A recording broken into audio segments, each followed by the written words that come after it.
안녕하세요. 서울 근교에 살고 있는 이혼한 지 얼마 되지 않은 30대 여자예요. 이혼 사유는 남편이 제가 싫어졌다는 것이었는데요. 한때는 제가 없으면 하루도 살 수 없다던 사람이었는데 이혼할 무렵엔 함께 있는 것이 숨 막힌다고 하더라고요. 꼴도 보기 싫다면서요. 그렇게 남편과 이혼하고 난 후 그 인간과 재회하게 된 것은 응급실이었네요. 이혼 후 어떤 일이 일어났는지 들어보실래요? 대학병원에서 간호사로 일하면서 같은 병원 의사였던 남편을 만나 결혼했거든요. 그리고 몇 년 뒤 남편은 독립해서 새 병원을 개원했고 전 여전히 대학병원 응급실에 남아 있었고요. 시댁에서는 무척 잘 대해주셨는데 그 흔한 시집살이는커녕 명절에도 바쁘면 오지 않아도 되니 한가할 때 밥이나 한 끼 먹자고 권해주실 만큼 쿨하고 열린 분들이셨어요. 덕분에 남편과는 서로의 자리에서 각자 일에 최선을 다할 수 있었죠. 남편은 시댁 부모님의 도움으로 개원할 수 있었는데 점점 자리를 잡아가고 있었고요. 그런데 병원에 환자가 늘어나면 늘어날수록 남편이 점점 변해가기 시작하더라고요. 예민한 건 둘째치고 점점 절 배우자가 아닌 도우미 정도로 여긴다는 기분이 들 때도 있었어요. 청소는 제대로 하는 거 맞아? 이불 빨래는 언제 했어? 숨 쉴 때마다 목이 쾌쾌해. 여보, 나 밤샘 근무하고 이제 들어왔어. 눈 밑에 다크서클 안 보여? 아, 그랬어? 그러면 오늘은 집에서 쉬면서 대청소랑 이불 빨래 싹 좀 해. 하는 김에 에어컨도 좀 닦고 말이야. 에어컨 청소는 주기적으로 하고 있는 거 맞지? 이 집엔 나 혼자 사는 거야? 어떻게 모든 일을 나만 해? 당신도 손 있고 발 있잖아. 심지어 당신은 야간 진료는 하지도 않잖아. 내가 밤새워 고생하고 온 날엔 당신이 살림 좀 해주면 안 돼? 나도 힘들어. 누가 당신 보고 안 힘들대? 그런데 집안일은 나보다 당신이 더 잘하기도 하잖아.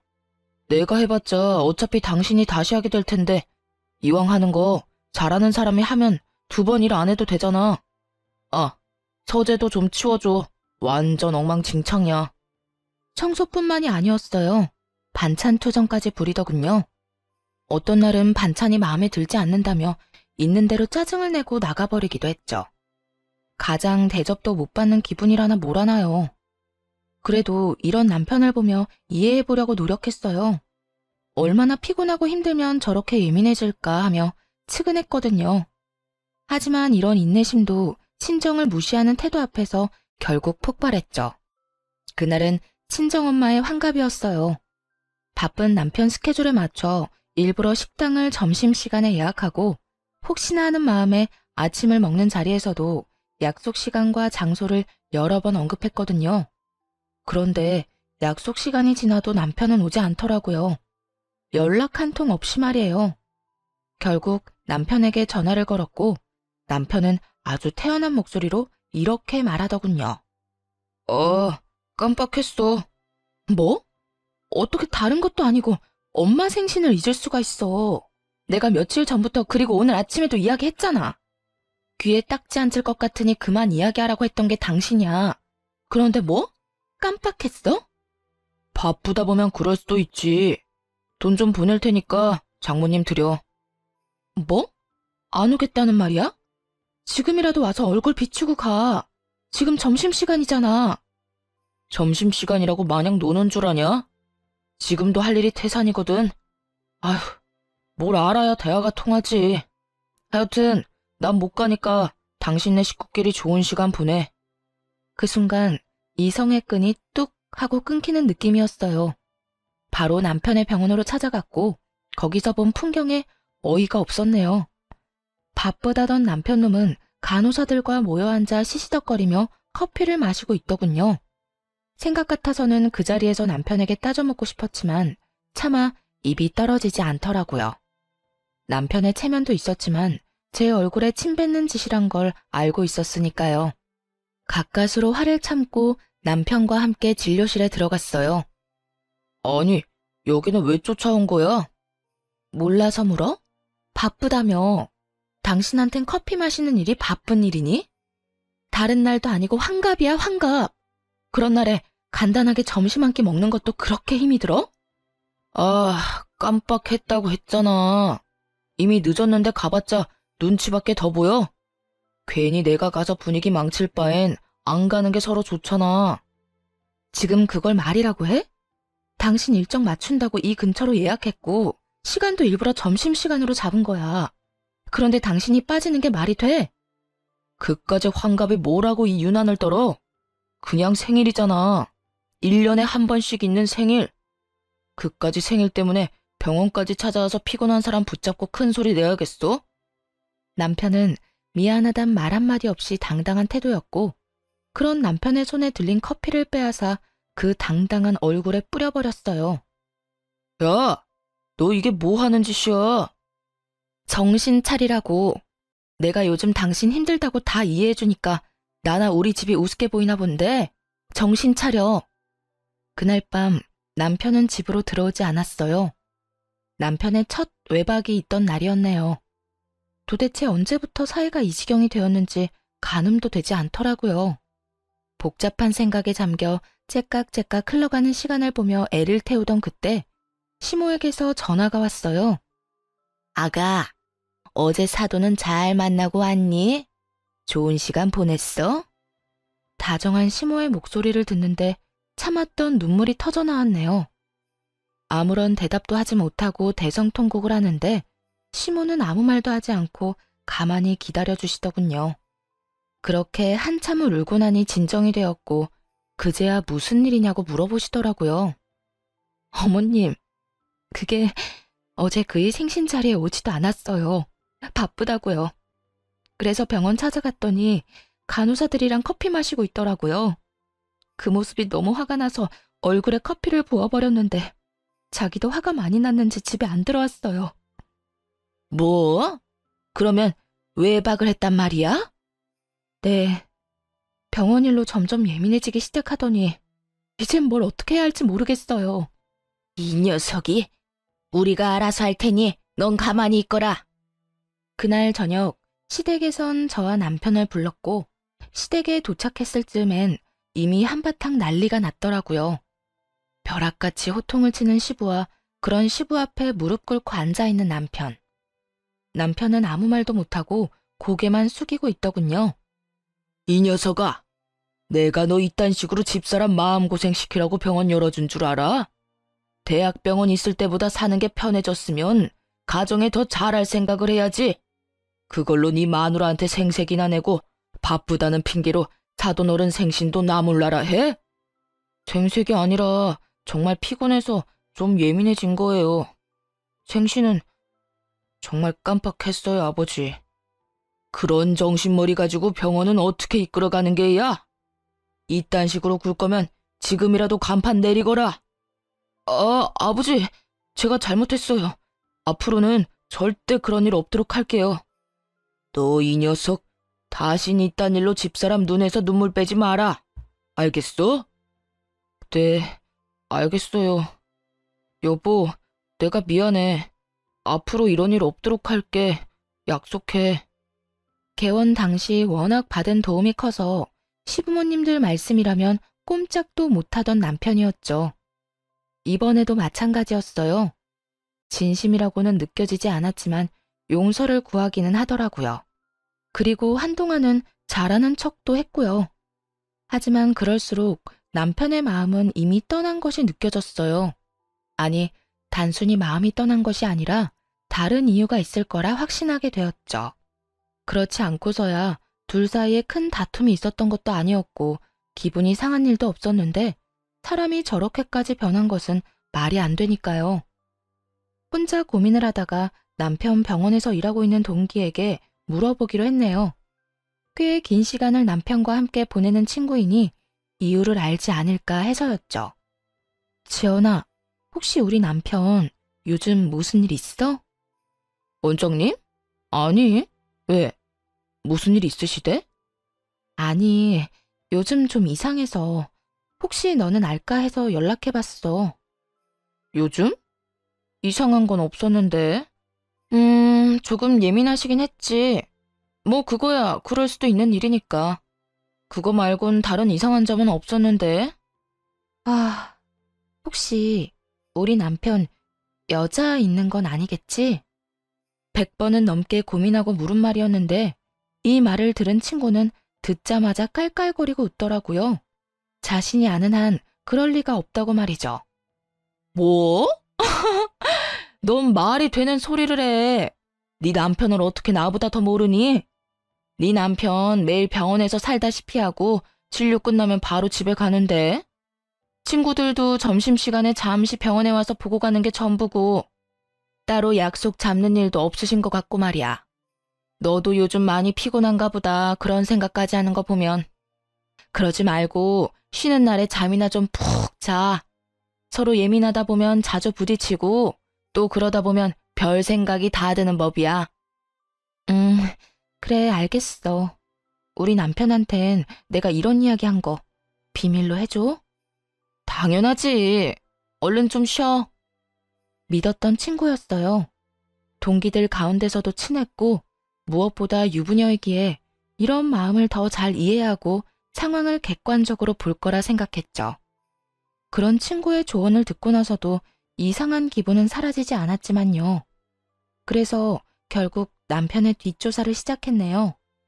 다들 뒷조사만 했다 하면 무슨 판도라 상자 열리듯 남편이 숨기고 있던 모든 것이 밝혀지곤 하던데 아니었어요. 허무할 정도로 아무것도 없더라고요. 친구의 말처럼 병원과 집을 오가는 단순한 생활의 반복이었거든요. 가끔 친구를 만나기도 했지만 다 남자들일 뿐만 아니라 그것마저도 차를 마시거나 편의점에서 캔 음료나 마시곤 헤어지는 게 전부더라고요. 술은 입에도 대지 않았고요.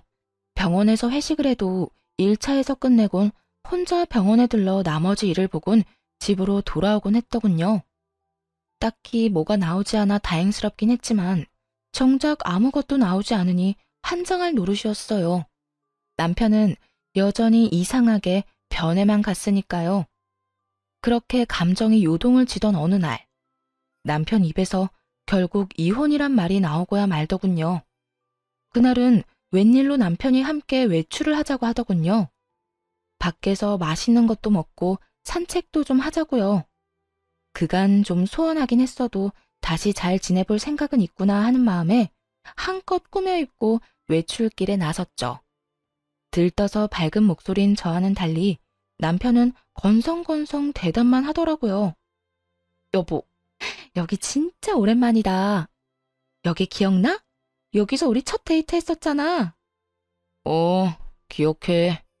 그때 우리 둘 다 밤새고 씻지도 못하고 와서는 어떻게든 데이트 좀 해보겠다고 샷 왕창 추가해서 먹고 버텼는데 부부가 돼서 오니 감회가 새롭다. 그렇지? 그렇긴 하네. 기계를 가져와도 이것보단 다채로운 대화가 될 것이라는 생각이 들면서 화가 치밀어 오르더라고요. 이따위로 굴 거면 다른 곳도 아닌 우리의 추억이 있는 곳으로 오지나 말지. 이게 무슨 사람 하나 바보 만드는 짓인가 했죠. 기분이 상해 바로 자리에서 일어나 집으로 돌아와 버렸고 남편 역시 저를 뒤쫓아 집으로 돌아왔고요. 당신 진짜 나한테 왜 그래? 내가 뭘? 내가 뭘? 할 말 있으면 똑바로 말해. 하루 종일 사람 데리고 다니면서 정신은 다른 곳에 있었잖아. 꼭 똥마려운 강아지처럼. 내 눈치는 이리저리 살피면서 그러면서도 또 멍하니 딴 생각만 하고. 난 오늘 당신이 앞으로 잘 살아보자는 마음으로 산책하자고 한 줄 알았어. 오늘 간 곳이 죄다 우리한테 좋은 추억만 가득했던 곳이니까. 그런데 당신은 시큰둥해선 대답만 겨우 하고 나만 들떠있고. 그게 뭐야 도대체? 그럴 거면 왜 굳이 나가자고 한 거야? 입으로 뱉고 나니 정말 하루 종일 무얼했나 싶더라고요. 화가 많이 나 씩씩거리는 저를 남편은 한참 바라보더니 이내 하루 종일 품고 있던 말을 꺼내기 시작하더라고요. 내가 많이 고민해봤는데 우리 이혼하자. 나 더는 이렇게 못 살겠어. 목소리에 미안함이라곤 찾아볼 수가 없더라고요. 마치 제가 유책 배우자라도 된다는 듯 말이에요. 이혼? 지금 이혼이라고 한 것 같은데 내가 제대로 들은 거 맞아? 이혼하자고. 나 이제 당신이랑 사는 거 너무 힘들어. 그러니까 오늘 하루 종일 한 짓이 사실은 데이트가 아니라 당신 마음 정리할 시간이 필요했던 거네? 말하자면 마지막 점검 같은 거였어. 맞아? 꼭 그런 건 아닌데 당신하고 돌아다니면서 마음이 더 확고해지긴 했어. 내가 뭘 어떻게 했다고 그렇게 힘들어? 내가 당신을 힘들게 해? 그냥 당신이랑 같이 사는 것 자체가 힘들어. 당신이 뭘 잘못한 게 아니라 그냥 내가 이제 당신을 안 사랑해. 마음이 다 찢어지게 상처가 되는 말을 참 무덤덤하게도 하더군요. 마치 책을 읽듯 아무런 감정도 없이요. 그래도 함께한 세월이 얼만데 남은 정도 없다는 듯 말이에요. 이젠 사랑하지 않으니 이혼하자는 말을 듣는데 스스로가 너무나도 초라하고 또 비참하더라고요. 그리고 문득 나는 이 사람을 사랑하나? 하는 생각을 해봤어요. 그런데 저 역시 이 사람을 사랑하고 있진 않더라고요. 그냥 내가 한 선택이니 그냥 저냥 되는 대로 맞춰가며 어떻게든 살고 있었던 거죠. 우리 부모님 생각해서 그냥 참고 살아보려고도 했는데 이렇게 아무 감정 없이 살아서 뭐하나 하는 생각이 들더라. 이혼만 해주면 재산도 섭섭하지 않게 줄게. 그러니까 조용히 이혼만 해줘. 나 당신이랑 소송 같은 거 할 힘도 없고 마지막을 그렇게 지저분하게 끝내고 싶지도 않아. 알겠어. 그래, 하자. 이혼. 구질구질하게 눈물이라도 흘리며 매달릴 거라 예상했었는지 남편은 그제야 놀란 눈을 하고는 똑바로 쳐다보더라고요. 왜? 내가 울면서 매달리기라도 할 줄 알았어? 아니, 그건 아닌데 좀 더 이유를 물을 거라고는 생각했어. 나 싫다는데 물어서 뭐해. 들어봤자 상처만 깊어질 텐데 뭐. 당신 말 듣고 생각해보니까 나도 당신 사랑하는 건 아니더라. 그냥 저냥 어떻게 해서든 잘 살아보려고 맞춰가고 있었던 거지. 당신 말대로 그렇게 살아서 뭐 하겠어. 지금이 조선시대도 아니고 아니다 싶으면 애 없을 때 헤어져야지. 그렇긴 하지. 당신 괜찮아? 아니, 안 괜찮아. 사실 나 진짜 비참해. 하지만 어쩌겠어. 이혼하자는 말을 주워 담을 수도 없는 노릇이고. 어쨌든 말 나온 김에 하루빨리 이혼하자. 한 공간에 있는 것도 싫다는 남편과의 이혼은 생각보다 더 빠르고 간단하게 끝이 났어요. 결혼할 때는 상견례니 혼수니 함께 살 집이니 고민하고 하나씩 해결하기 바빴는데 그런 결혼보다 이혼이 더 빨리 끝나더라고요. 남편은 약속한 대로 재산을 나눠주었고 시부모님께 이혼 사실을 전해드렸어요.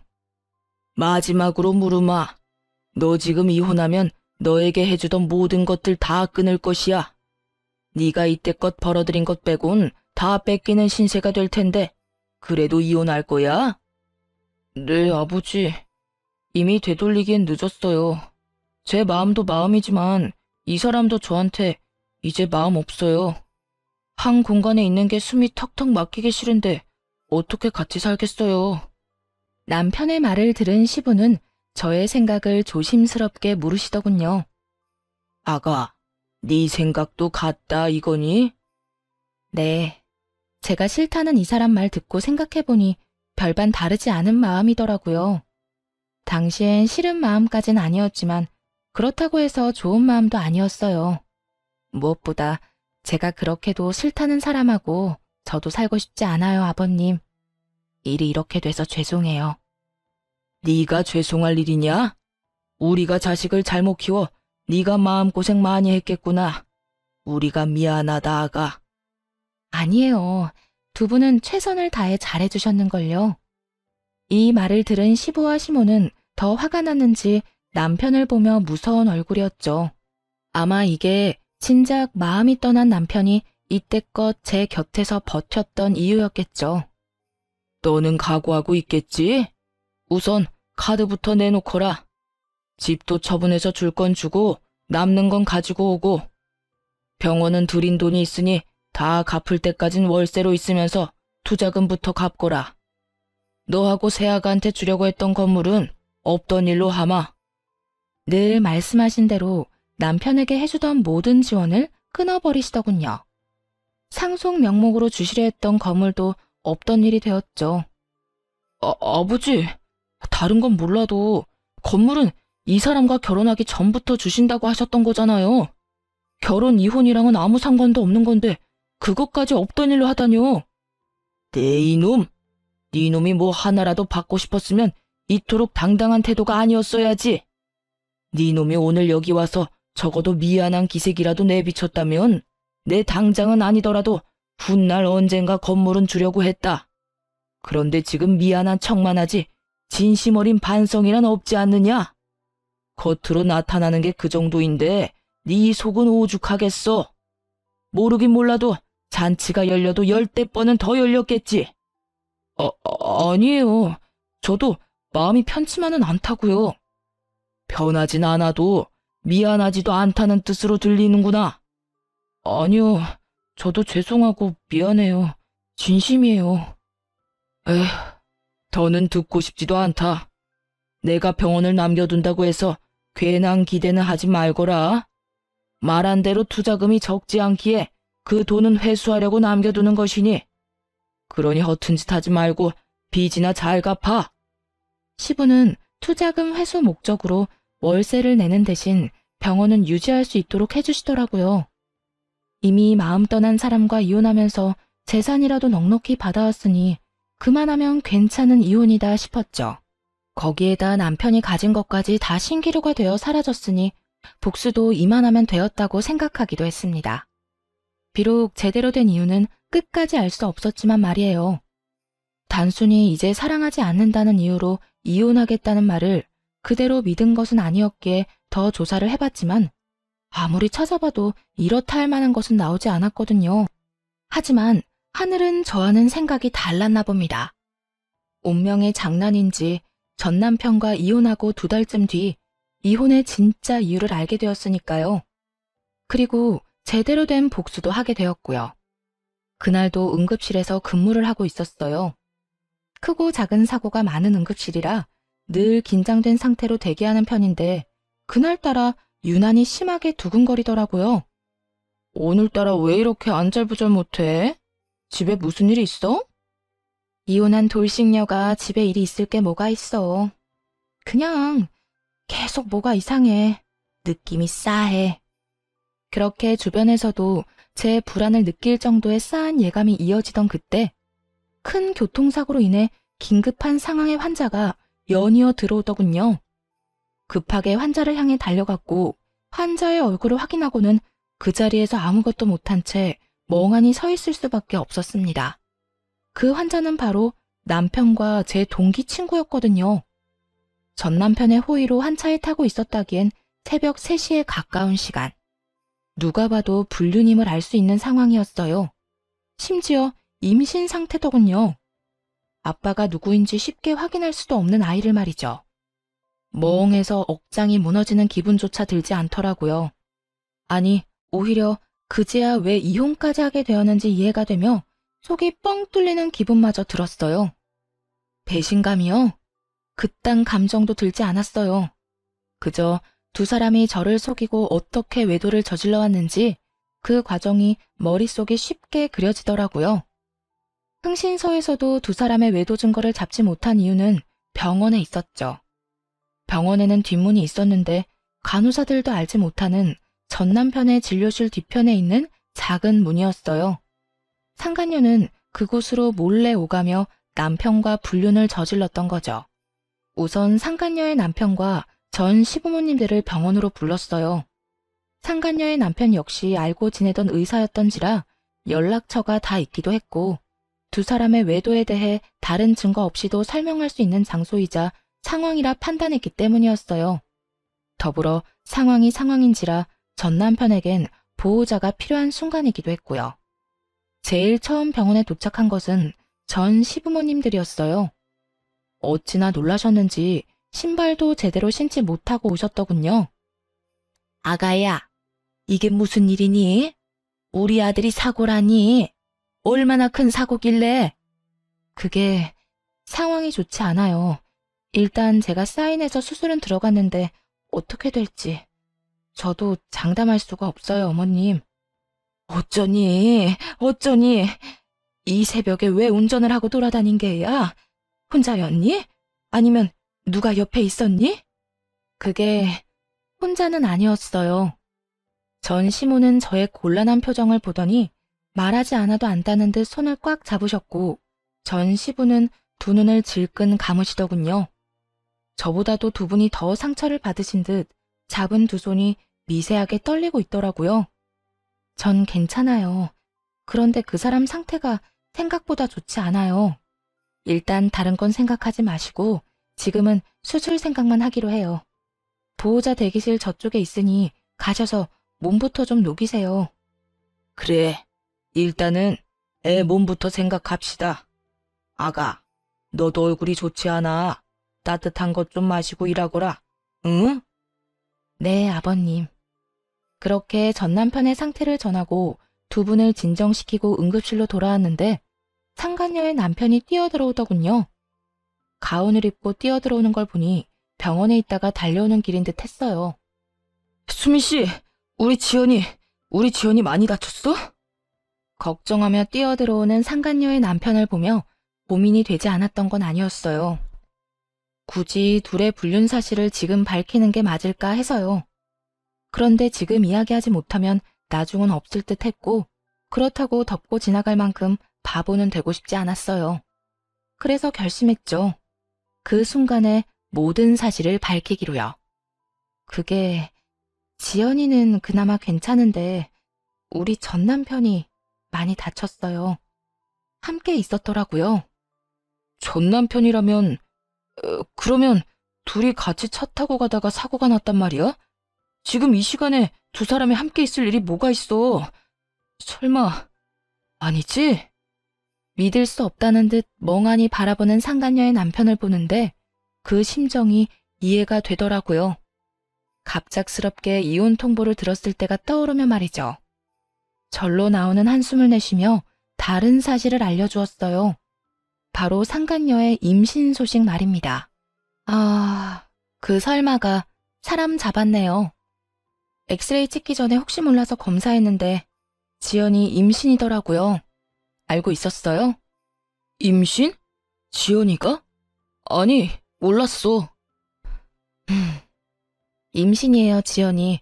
한 5주쯤 된 것 같은데. 하여튼 아기는 무사해요. 상간녀의 남편은 대답이 없었고 저 역시 더는 할 수 있는 말이 없더라고요. 비교적 적게 다친 상간녀가 급한 치료를 마치고는 자신의 남편을 향해 다가왔거든요. 여보, 어떻게 알고 여기까지 온 거야? 지금 병원에 있어야 하는 거 아니야? 지금 그게 중요해? 당신 바람 피우고 있었어? 어? 그게 무슨 말이야? 바람이 아니면 지금 이 시간에 당신이 왜 최 원장이랑 한 차를 타고 가다가 사고가 나? 그게 말이야? 아, 됐어. 많이 다친 거 아니지? 치료 받을 거 받고 퇴원하는 대로 이혼 준비나 해. 나도 바빠서 병원 가야 하니까. 상간녀의 남편은 더는 말을 섞고 싶지도 않다는 듯 상간녀의 말을 잘라버리고 병원 밖으로 나가버렸어요. 상간녀는 그제야 제가 보이는 듯 언성을 높이며 따지고 들더라고요. 네가 우리 남편 불렀니? 응. 알다시피 보호자가 필요한 순간이라서 말이야. 때마침 연락처도 알고 있어서 불렀는데 왜? 왜? 지금 왜라는 말이 나와? 네 가정 깨졌다고 내 가정까지 깨겠다는 심보야? 야, 말은 바로 해. 내 가정도 네 가정도 네가 깬 거야. 애초에 바람 피운 연놈은 너랑 저 새끼인데 왜 애꿎은 내 탓을 해? 네가 내 남편을 불렀으니까. 그러게, 누가 사고가 나래? 아니, 누가 바람을 피우래? 너도 참 뻔뻔하다. 어떻게 나한테 그딴 걸 따질 생각을 해? 검사 받으면서 양심도 같이 두고 왔니? 정신 차려, 이 상간녀야. 넌 상간녀 중에서도 악질이야.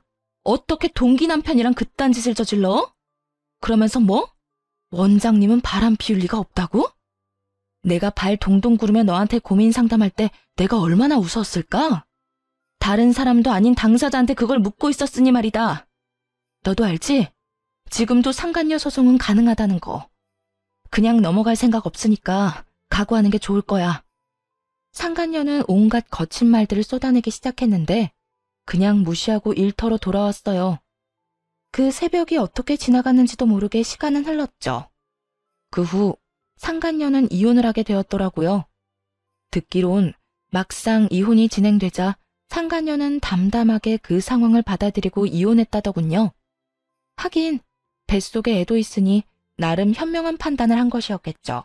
그 아기로 인해 앞으로 어떤 일이 일어날지도 모르고 말이죠.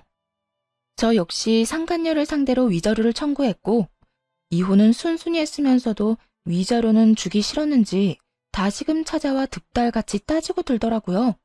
뻔뻔하게도 말이죠. 야, 너 꼭 이렇게까지 해야겠어? 너 때문에 나까지 이혼하는 꼴 봤으면 됐잖아. 그랬으면 됐지. 꼭 상간녀 소송까지 해야겠어? 넌 이미 이혼도 했잖아. 어찌나 뻔뻔한지 얼굴에 침이라도 뱉어주고 싶은 마음이었네요. 그냥 내쫓아버릴까 하는 생각이 들기도 했지만 뱉어내는 말들이 너무나도 주옥 같아 대꾸하지 않고는 못 견디겠더군요. 이혼하면 너희가 바람 피우는 게 없던 일이 되니? 너 때문에 내 가정이 다 찢어진 게 없던 일이라도 되냐 이 말이야. 그렇게 소송이 무섭고 돈이 아까웠으면 애초에 그딴 짓은 하지 말았어야지. 여기까지 찾아올 정성으로 차라리 용서를 구해보지 그랬어. 그랬으면 지금 이런 일은 없었을 텐데 말이야. 뭐 이미 늦었지만. 그래, 내가 다 잘못했고 너한테 죽일 년이니까 상간녀 소송 그거 하지 마. 우리 그래도 한때는 친구였잖아. 그러니까 소송만은 하지 말아줘. 응? 상간녀는 애원에 가까운 부탁을 했지만 소용없는 짓이었죠. 결국 소송을 통해 위자료를 받아냈으니까요. 이제 남은 것은 전 남편이었어요. 전 남편의 상황은 생각보다 더 좋지 않았어요. 도대체 어떻게 사고가 난 것인지 하반신 불구는 물론이고 상반신도 한쪽은 마비 증상이 있는 상태였어요. 의사 생활은 물론이고 일상생활에도 불편함을 겪을 정도였죠. 즉, 장애인으로 살아가야 할 신세가 되었습니다. 그런 신세가 된 전 남편을 보는 것은 전혀 슬프지 않았는데 슬퍼하는 전 시부모님을 지켜보는 것은 힘들더라고요. 아무래도 그간 친부모님처럼 잘 대해주신 분들이니까요. 그래서 전 남편의 곁을 지키는 두 분을 챙기기 시작했고 그런 행동에 상간녀가 안달이 난 모양이더라고요. 혹시나 전 남편을 빼앗길까 조바심이 들었는지 어느 날은 전 시부모님 앞에 무릎을 꿇고 앉아 절절한 사랑 고백을 하더군요. 저희가 비록 시작은 옳지 않았으나 마음만큼은 정말 진심이었어요. 저 원장님 진심으로 사랑해요. 그래서 뭘 어쩌란 말이니? 너를 며느리로 받아달라 이 말이니? 네 눈엔 제 불구된 거 안 보이니? 그래도 상관없다 이거야? 네, 저는 상관없어요. 원장님 상황이 어떻든 전 원장님을 사랑해요, 어머님. 그러니까 저 좀 예쁘게 봐주세요. 제가 살면서 정말 잘할게요. 저 받아주신 거 절대 후회할 일 없도록 잘할 자신 있어요. 그래, 그러려무나. 전 시댁에서 허락을 하니 상간녀는 부잣집에 시집갈 생각에 기쁜 내색을 감추지 않더라고요. 하지만 그것도 잠시였어요. 전 시댁에선 병원도 빼앗고 그나마 지원해주던 병원비마저 끊어버렸으니까요. 불구가 된 아들을 버리기는커녕 데리고 살아준다는데도 불구하고 이토록 냉정하게 구신 이유가 다 있었어요. 저와 전 남편이 이혼한 이유가 상간녀 때문이라는 걸 다 아시기도 했고 무엇보다 전 남편 옆을 지키고자 하는 상간녀의 의도가 뻔히 보였기 때문이었죠. 여러 사람 눈에서 피눈물이 나게 하고 자기는 호의호식하며 살겠다는 그 추악한 의도가 말이죠. 위자료로 전 재산을 날리고 빚까지 진 것도 모자라 거지가 된 사람의 병시중까지 들게 될 상황이 되자 상간녀는 뱃속의 아이를 핑계로 돈을 요구하기 시작하더라고요. 아버님, 어머님, 아무리 제가 미우셔도 이건 아니죠. 최소한 먹고 살게는 해주셔야죠. 아니, 치료받을 돈은 주셔야죠. 그렇게 사랑하는 사이라고 하더니 이 이야기 못 들었나 보구나. 우린 우리 며느리랑 이혼한다고 하는 순간부터 모든 경제적인 도움은 주지 않기로 했었다. 그러니 네가 그렇게나 사랑한다던 우리 아들, 네가 알아서 잘 보살피며 살아보거라. 우린 네가 무슨 말을 하든지 간에 눈 하나 깜빡하지 않을 것이니. 그러면 이 아이는요? 알고 계시죠? 저 임신한 거. 그리고 이 아기 전 남편 아기도 아니라는 거요. 그러면 이 아기가 누구 아기겠어요? 이 아기 최 원장님 아기예요. 그러니까 아기 생각해서라도 조금만 도와주세요. 최 원장님 몸도 저렇게 되고 앞으로 원장님 인생의 자식은 이 아기뿐일 텐데 이러다 아기마저 잘못되면 어떻게 해요? 상간녀의 말에 두 분도 흠칫하시더라고요. 그럴 수밖에 없겠죠. 아무래도 아들은 불구가 되어 다신 이세를 보는 건 힘들 것 같은 상황인데 그런 상황에서 뱃속에 아들의 아기가 있다니까요. 멈칫하는 두 분을 보며 상간녀는 묘한 미소를 지어 보였고 그런 상간녀에게 저와 전 남편만 알고 있던 사실을 알려주기로 했습니다. 차마 부모님께도 말씀드리지 못한 사실을요. 야, 헛소리 좀 작작해. 네 뱃속의 아기가 그 사람 아기라고? 웃기고 있네. 내 전 남편 아기 못 가져. 뭐라고?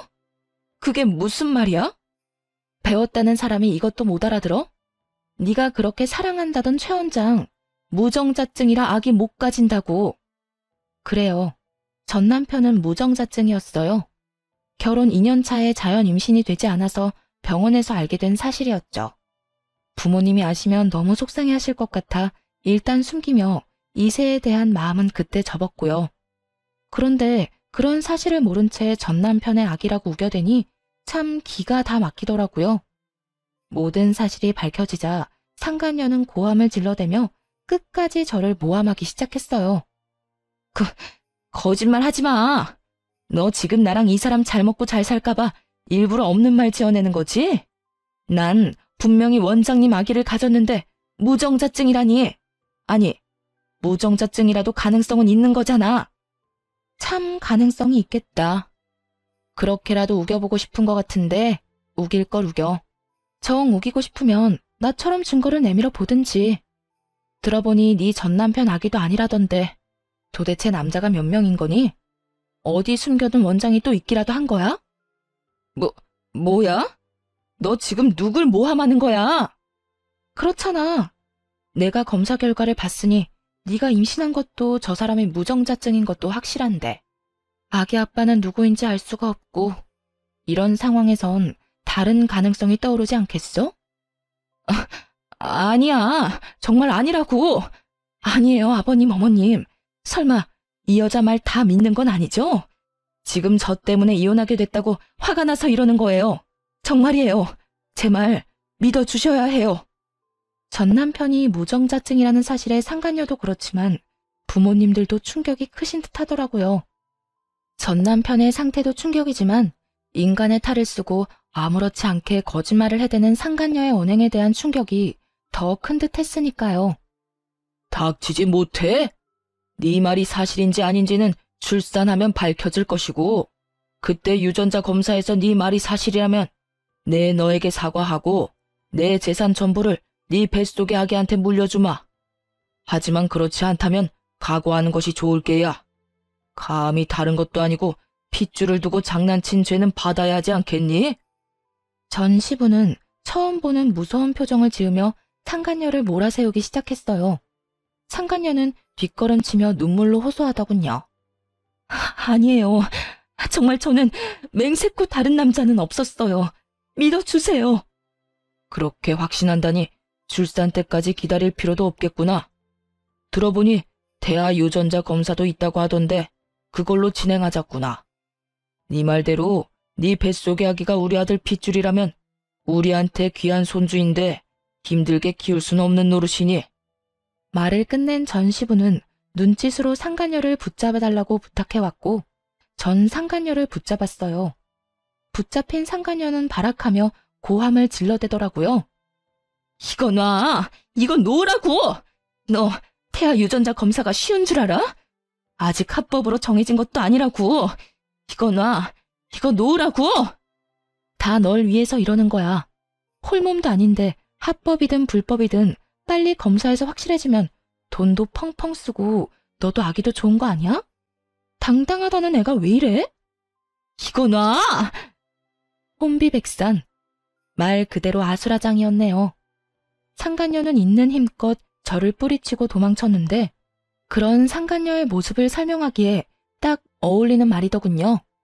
마치 넋이 나간 사람처럼 정신없이 도망치는데 그 꼴 참 보기 좋다 싶었네요. 그 후 상간녀의 소식이 들려온 건 정확히 1년 뒤였어요. 아기를 안고 자신의 전남편 앞에 나타난 상간녀는 뻔뻔히도 임신 주수를 착각했었다며 이번에는 전남편의 아기라고 우겨댔다고 하더라고요. 순순히 넘어갈 리 없었던 전남편은 유전자 검사를 했고 결과는 당연하게도 그와는 일치하지 않는 것으로 나왔다고 하네요. 그래서 다시 한번 떠들썩했다고 동기들이 알려주더군요. 이야기 들었어? 그 상간녀가 안고 온 아기 전남편 아기도 아니래. 이번에 우리 병원에서 유전자 검사했는데 또 불일치. 그래서 난리도 아니었어. 상간녀는 무조건 검사가 잘못됐다고 하고 전남편은 꺼지라고 소리 지르고 전남편은 아니라고 생각하면서도 살짝 기대한 모양이더라고. 하기야 그렇게 당당하게 아기 안고 나타났으니 나라도 기대는 하겠다. 좀 당당했어야지. 뻔뻔하기는 진짜 뻔뻔하다. 금방 밝혀질 거짓말을 어쩌면 그렇게 당당하게 할 수 있는지. 그나저나 네 전남편 애는 확실하게 아닌 거 맞아? 확실하게 아닌 거 맞아. 그건 내가 확신할 수 있어. 그래서 걔는 어떻게 됐어? 어떻게 되긴 또 주랭랑 쳤지 뭐. 사기죄로 고소한다는 말까지 나오니까 겁났는지 도망가더라. 들어보니까 친정에서도 남 부끄럽다고 나 몰라라 한다던데. 꼴 좋다. 그러게 다른 사람도 아니고 너한테 그딴 짓을 하래? 벌 제대로 받는 거야. 네 전남편도 그렇고 그 상간녀도 그렇고. 그러면서 진짜 아기 아빠는 누구인가에 대해 한동안 입방아에 오르락내리락 거리기도 했죠. 한바탕 소동이 끝나고 전남편은 병원에서 퇴원해 요양원으로 가게 되었어요. 아무래도 집에서는 관리가 힘들고 재활도 함께 진행해야 하니 요양원에서 지내며 전문가들의 도움을 받기로 한 것이죠. 휠체어 신세가 된 전남편을 보니 아무래도 마음이 좋진 않았는데 그런 마음조차 확 날아갈 만한 일이 있었네요. 퇴원하는 날 저를 향해 갖은 악다구니를 쏟아냈으니까요. 또 내가 이 꼴이 돼서 속으론 통쾌하지? 아니, 내가 교통사고 난 것도 네가 속으로 빌고 또 빌어서 그렇게 된 거 아니야? 악밖에 남지 않은 전남편의 말을 듣는데 정신이 확 들었어요. 저딴 인간에게 동정심을 남기다니 참 순진하고 멍청했구나 하는 생각도 들더군요. 야, 정신 차려. 네가 알다시피 나 무당 아니고 간호사야. 네가 말아먹은 네 신세 내 탓으로 돌릴 생각 말고 재활이나 잘 받아. 이제 옆에서 도와줄 여자도 없는데 혼자 잘 살아가야 할 거 아니야. 야, 너 진짜 내가 가만 둘 것 같아? 네가 가만 안 두면 어쩔 건데? 네가 인간이라면 나한테 이러면 안 되는 거 몰라? 내 인생 망친 것도 모자라 본인 인생도 그따위로 망쳐놨으면 이제라도 반성이란 걸 하고 좀 똑바로 살아. 내가 뭘 그렇게 잘못했는데? 설사 내가 잘못했다고 쳐도 이런 신세가 될 만큼 잘못한 건 아니잖아. 난 억울해. 억울하다고. 난 너 때문에 하루아침에 가정도 깨지고 인생도 망가졌어. 내 잘못은 하나도 없었는데 내 마음은 산산조각이 났다고. 그런 내 앞에서 네 억울함을 호소하고 싶니? 내 원망이나 하고 싶냐고. 넌 정말 끝까지 나에 대한 배려나 미안함 따위는 전혀 없구나. 너야말로 어떻게 나한테 이렇게까지 해. 이혼할 때도 나지 않았던 눈물이 그제야 나더라고요. 울면서 고함을 질러대자 전 남편도 그제야 정신을 차린 듯 멍하니 바라보더군요. 놀랍기도 했겠죠. 울며 불며 매달릴 거라 생각했던 순간엔 눈물 한 방울 흘리지 않던 여자가 악다구니를 쓰고 달려들어야 할 순간에 눈물을 흘리니 당신은 부모님 보기 부끄럽지도 않아? 어떻게 마지막까지 이런 꼴을 보일 수가 있어? 나한테나 부모님한테나. 다리만 망가진 채로 살아. 마음까지 망가뜨리지 말고. 본인 말고 부모님 생각해서라도 정신 똑바로 차리고 살란 말이야. 전 남편은 그제야 뒤에 서 있는 부모님이 떠올랐는지 고개를 떨구더라고요. 그나마 부모님 생각하는 마음은 남아있어 다행이라고 생각했네요. 그 후 전 남편을 보는 일은 없었어요. 가끔 전 시부모님과는 만나 식사를 하거나 시간을 가지곤 하는데 그때도 전 남편의 이야기는 전혀 하지 않습니다. 그저 서로의 안부와 이런저런 사는 이야기를 나누며 시간을 보내고 돌아오곤 해요. 한 번은 전 시부모님께서 이런 이야기를 하시더라고요. 아가, 넌 재혼 생각은 없니? 네? 재혼이요? 아, 어머님, 무슨 그런 말씀을 하세요. 전 그런 생각 없어요. 그러지 말고 다시 잘 생각해봐. 너희 부모님도 내심 네가 다시 시작하길 원하실 거야. 우리도 그렇고 말이야. 우리 아들 잘못 때문에 그렇게 된 거지 네 잘못은 없었잖니. 세상 남자들이 다 우리 아들 같진 않아. 가정적이고 좋은 남자가 얼마나 많은데. 나이도 아직 젊은데 잘 생각해 보려무나. 너 시집 간다고 하면 혼수는 우리가 해주마. 네가 정말 딸 같아서 하는 말이야. 너무 걱정하시는 것 같아 대답은 잘 생각해 보겠다 했지만 재혼 생각은 전혀 없는 상태예요. 마음에도 정해진 양이 있다고 하는데 이미 전 남편에게 온 마음을 다 쏟은 것 같거든요. 사랑도 미움도 무관심도 말이에요. 언젠가 이 마음들이 다시 채워진다면 그때는 다시 좋은 사람을 만날 수도 있지 않을까요? 요즘 전 병원을 그만두고 휴식을 취하고 있는 중이에요. 너무 많은 일이 있기도 했고 간호사라는 직업에 대한 회의감이 들어서요. 갈림길에 서서 고민을 하는 단계라고나 할까요? 요즘엔 유아교육에 대해 공부를 하고 있긴 한데 이 어두운 터널을 벗어나 무엇을 하며 살아갈지 기대되는 요즘이네요. 이로써 저의 사연은 끝이 났네요. 긴 사연 함께 해주셔서 감사합니다.